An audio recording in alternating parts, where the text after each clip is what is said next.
Hello, everyone. Today we're going to be talking about drawing a mythical animal, and that is going to be a sea serpent. When it's done, it's going to look something kind of like this. And I'm going to try my best to go through this step by step with you. Again, if you'd like to follow along, feel free. Let me put this right here. That way everyone can see. So, first things first, make sure you have something to draw with and something to draw on. This drawing is going to be a bit challenging, so if you're up for a challenge with your drawing, feel free to draw along with me. So, first things first, probably going to start with the head.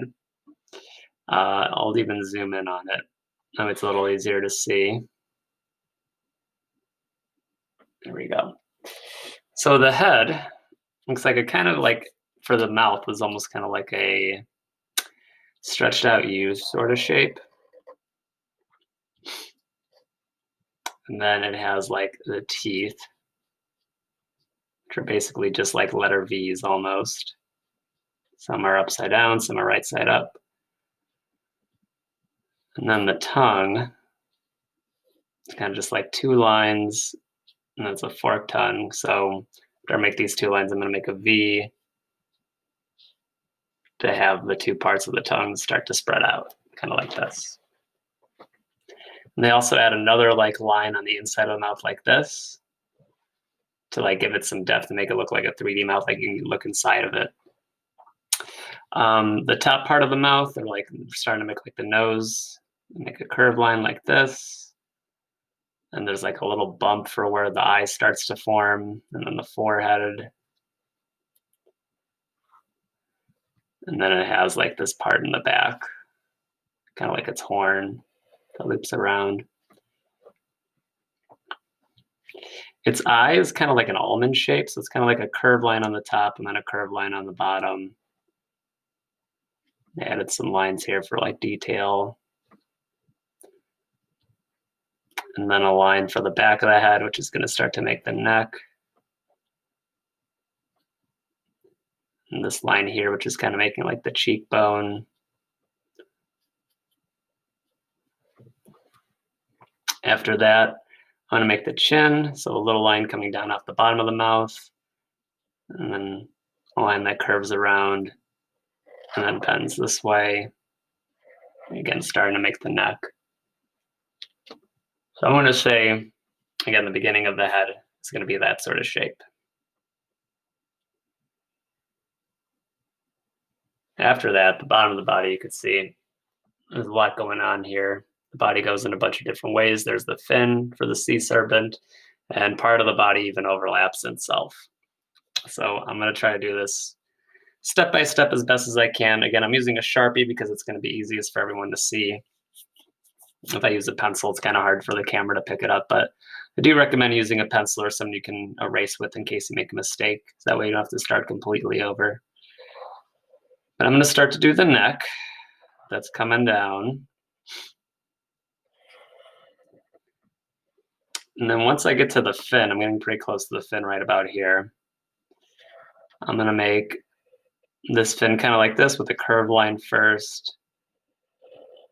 And then a curved line going this way and kind of like flattening out. And the bottom of the fin looks like a curved line kind of like that.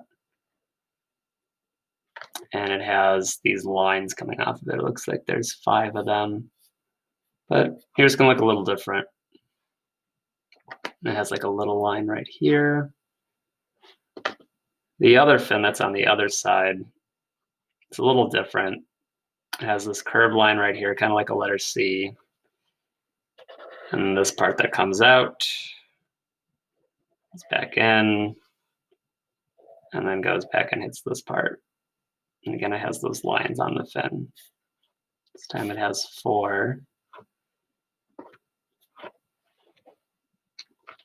And I'm going to continue the body. It's like it kind of bends up.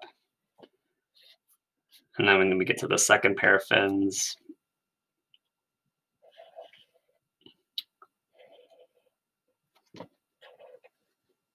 curved line at the bottom, these little lines, the lines here. And And then the lines here for the other fin.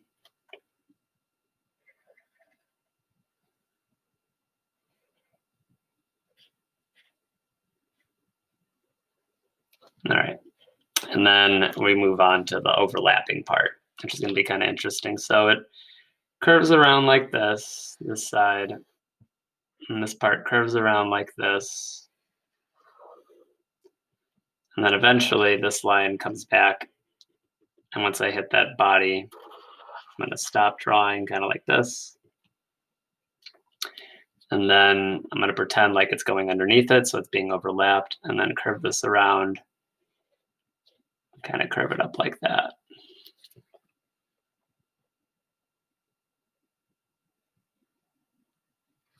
So when I'm done, mine's going to look something like this.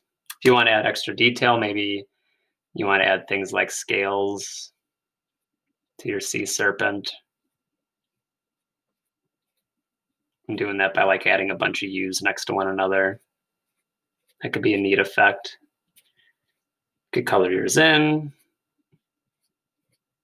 add more detail, whatever you'd like.